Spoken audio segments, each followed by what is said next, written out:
Hi guys, welcome back to my channel, and today I'm celebrating my Booktube birthday. I will link the original video, which was created by Average Joe Reads, down in the description. I will also link last year's video. Please try not to laugh too much. Yeah, and I can't believe it's that time of year again. So we're going to whip through the questions. As usual, I've got my computer screen up here with the questions on, and yeah, let's talk about my last 12 months on Booktube. Question 1 is, how many years on Booktube are you celebrating? This is my second Booktube birthday, which is just completely nuts. I cannot believe I've managed a whole other year, especially after everything that's gone on this year. Well, there's a question about that later on. Yeah, so I'm celebrating 2 years on Booktube, which I'm really, honestly, a bit surprised and really pleased. So yeah, 2 years. Question 2, what has kept you motivated to continue making videos? So I'm going to talk about this a bit more in a minute. This year in general has obviously been horrendous for everybody, but one of the things that's kept me going is the Booktube, or the book community, because it's not just Booktube, it's Book Twitter and Bookstagram as well. And it's just been that feeling of everyone, or nearly everyone, kind of coming together and supporting each other and holding each other up, and that's what makes me continue to make videos, because I have thought about stopping my channel a few times, and it's always the community that pulls me back in, because I enjoy the process of making videos, but what I love more is when the videos goes up, and then I start getting comments and I start chatting with people and you get feedback, and then you know, occasionally this year I've made response videos to things that other people have said, because it's like, oh yeah, I want to have a chat about that as well. So that keeps me motivated.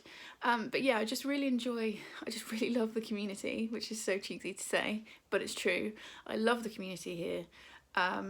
We've been through a lot this year, which again I'm talking about in a minute, but for me personally, like, my corner of it feels a lot stronger than it was at the start of 2020.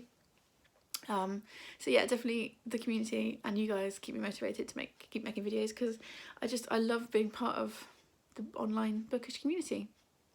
Question 3, well, that was probably cheesy. Question 3, what are your 3 favourite videos you've made in the past year and why? I did actually make some notes, so let me just check what I said. Okay, yeah, so I will link these 3 videos in the description. The me that is loading these videos up and scheduling them is going, oh, for goodness sake, why did you say you'd link so much stuff? Anyway, it will be linked in the description. Just do it, Victoria, do it. Okay, so the first one I was really proud of was the self-care vlog that I did for Mental Health On back in May. Running Mental Health On this year was something I was so excited to do, and Nicole asked me to do it. I think it was back in November of last year, and I was really honoured that she asked me. And then obviously when we got to it, lockdown was happening and the whole world had gone upside down, and it was quite a tough time to be running a readathon, and to be kind of like, because when you're running a readathon it takes so much out of you, and to be kind of like perky and, you know, trying to lift everyone up and checking in on what everyone's reading was quite tough, but it felt more worthwhile than ever to do, because we knew everyone was struggling. And the self-care vlog that I did, I think in the 2nd or 3rd week, I'm really proud of that vlog, because although it's my usual cobbled together style, I think some of the stuff I talk about in it is important, and I've had so many comments on that video saying that a few of the things that I said made sense to people and helped them a bit. So that's what I'm all about, especially with mental health on. So I'm really proud of that vlog in particular. Another video that I'm proud of was the saying goodbye to problematic authors video that I did a couple months ago. That was a very scary video to put out, because I knew that the possibility of backlash was pretty massive, and I had a little bit, but nowhere near as bad as I thought. And I stand by what I said in that video, and actually I was proud of myself for kind of stepping out of my normal positive, happy, cheery, like Booktube persona. I mean, it's not a persona because that's what I'm like in real life, but it was quite hard for me to kind of do something that was potentially going to be combative. But like I said, I stand by what I said in that video. I had a lot of positive responses on it. I also had some really interesting, genuinely interesting conversations with people, and yeah, it's just a video that I was scared to put up, but I'm really glad I did it. And then the other one I've put down here is just my wrap-ups in general. That's obviously 12 videos rather than 1, but whatever. Yeah, I really like the vlog style wrap-ups that I've been doing this year. I'm going to continue doing them that way because it really works for me, and they're always my most watched videos, which is really surprising, because they're usually around an hour long. I think one of them, I think maybe in August, was like an hour and 20 minutes, which is a really long YouTube video, and I didn't really expect anyone to watch it, but I thought, well, I filmed it, so I will put it together and upload it. And actually they're always my most watched videos of the month, so I really enjoy those videos. Again, I get a lot of really lovely comments and a lot of like conversation on those videos, which is obviously the point. And as a format, it just works better for me because I can film as I go, and I don't have to try and remember like 19 books at the end of a month. So yeah, those are the videos I'm most proud of. Question 4. What have you struggled with on Booktube in the past year, and how did you overcome that struggle? So the last 12 months have brought some massive changes to the Booktube community, and there's been a lot of things that have happened. Some of them have been really shocking. We've had a member of the community, as it turned out, was being really problematic with a whole wide range of different people, and they have since left. We also had somebody else come out as very transphobic. They're still making videos. I'm not gonna say their name because I really don't want to give them any airtime, but I think what it taught me is not to just accept things and to trust my gut instinct. So with the member of the community that's left, they were very established when I arrived, and they had a massive following, or what felt like a massive following to me, and I was definitely intimidated by them. I wasn't directly affected by that person, and there's been lots of like conversations and things within the community about what this person did and how they were able to do it. One of the things that I noticed was that they seemed to be playing some kind of like minority bingo, and collecting people around them that would fit into that. So, you know, they could say, well, I'm not racist because I've got black friends, or I'm not homophobic because I've got gay friends, and or, you know, I love trans people, look at all my trans and non-binary friends. But the whole thing was just a front, and because I'm white, cis and straight, I didn't fit into that, and so I was lucky not to get drawn in too far. And yeah, there was a few weeks, I think it was like May time, where everything just seemed to be kicking off at the same time, and it was just like, oh my god, what's going to happen next? Like I said, I was lucky to be very much on the fringe of that, but a couple of my friends were caught up in it, and it was not nice to see. And yeah, it's definitely taught me to trust my gut instinct and to say something if I think something isn't right. And if it ever happened, something like that ever happened again, I would definitely be stepping forward and saying, no, this isn't right, because I wish I'd said something earlier, because the person that left made me uncomfortable with the way they were behaving. But because it seemed like everyone else was accepting of their behaviour, I kept my mouth shut and said nothing. And then it turned out when it all kicked off that everyone was uncomfortable, and we were all holding back because we thought everyone else was okay with it. So yeah, it's definitely taught me to speak up if I see something that I don't think is right, and I definitely will. So yeah, this year has been a lot within the book community. However, like I said at the start of the video, I do think our community is better for it. Not better for it, but like is in a, I think we feel like we're in a more honest place. I would also say that I've learned this year that the Booktube community is not one thing. It's lots of small groups that kind of link up, and you might cross over a little bit with that group and a little bit with that group, and that's okay. We don't all have to be following each other, we don't all have to be friends with each other. That's just not possible. There's just too many of us. But if we can just be positive within our corner and supportive of the people in our corner, then the community as a whole will become more supported and more positive. So yeah, that's definitely what I've learned this year. I think also one of the things that I've personally learnt and I'm trying to be better about is diversifying my subscription feed. I think I've said this before, I'm someone who likes to complete their watch later list. Like, it really bothers me if I've got loads of videos unwatched. It's like I feel really pressured and stressed, which means that YouTube doesn't become enjoyable. So I deliberately keep my subscription feed short. I'm not subscribed to that many people, because I like to watch, if I'm subscribed to someone, I like to watch as many of their videos as possible, ideally all of them. Although if someone puts up a video that's about, I don't know, like a real heavy sci-fi trilogy or something, that's not going to be of interest to me, but I will try and watch most of what people put up.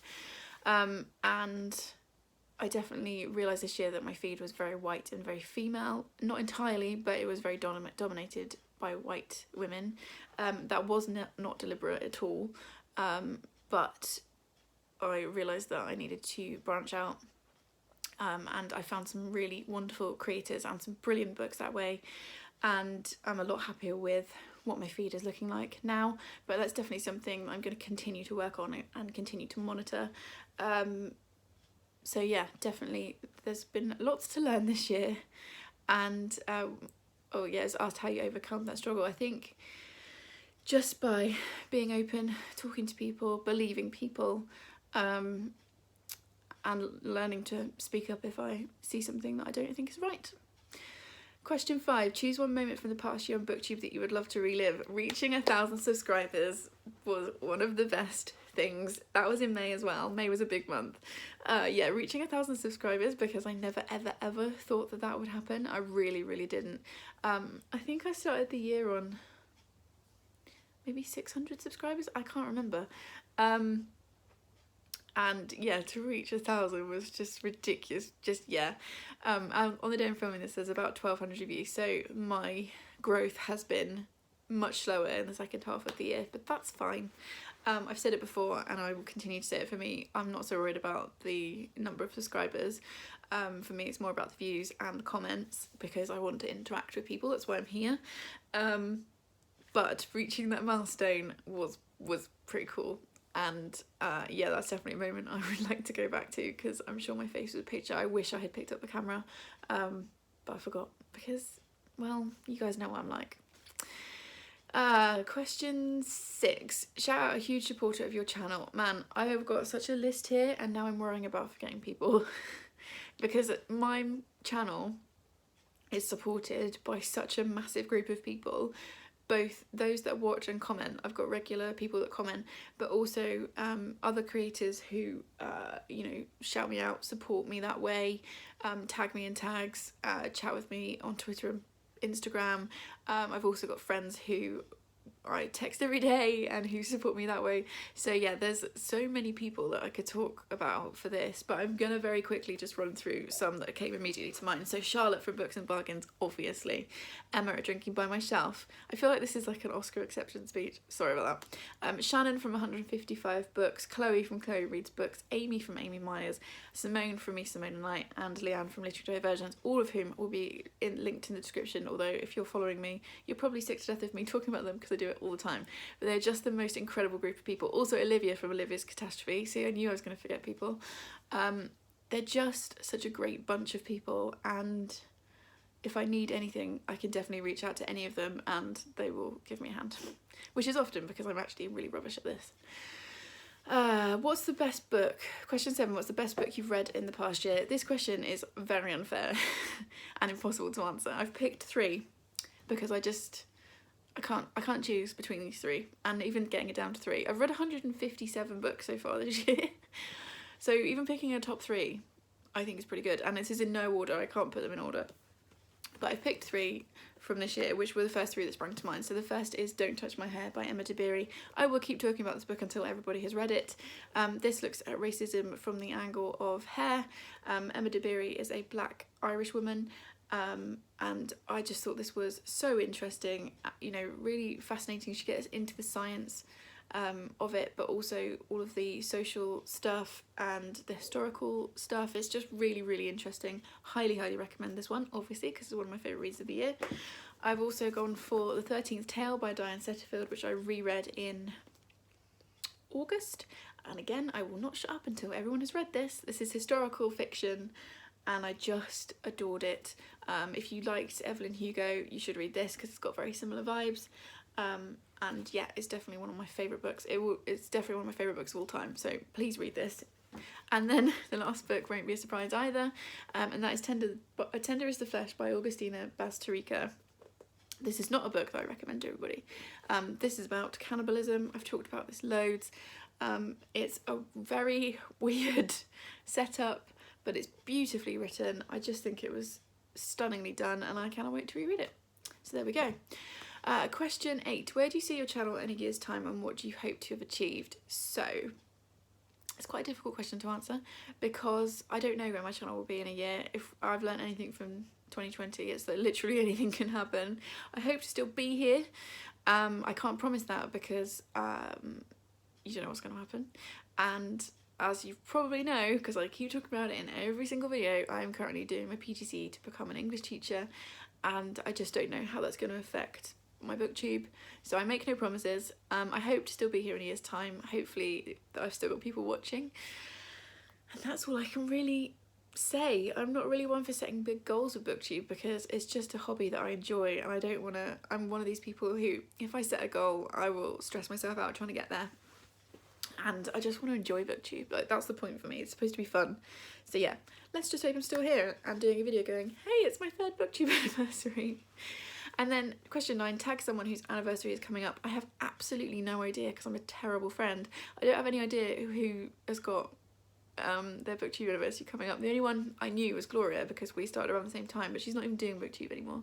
So if you have got a booktube birthday coming up, consider yourself tagged by me. I hope this has been enjoyable. Thank you so much for being here. Whether you've been here from the start or if you've just joined, thank you so much for being here. If you are watching this and you haven't subscribed and you want to see more of this messy nonsense, then click the button below, and I'll see you in the next one. Thanks guys. Bye.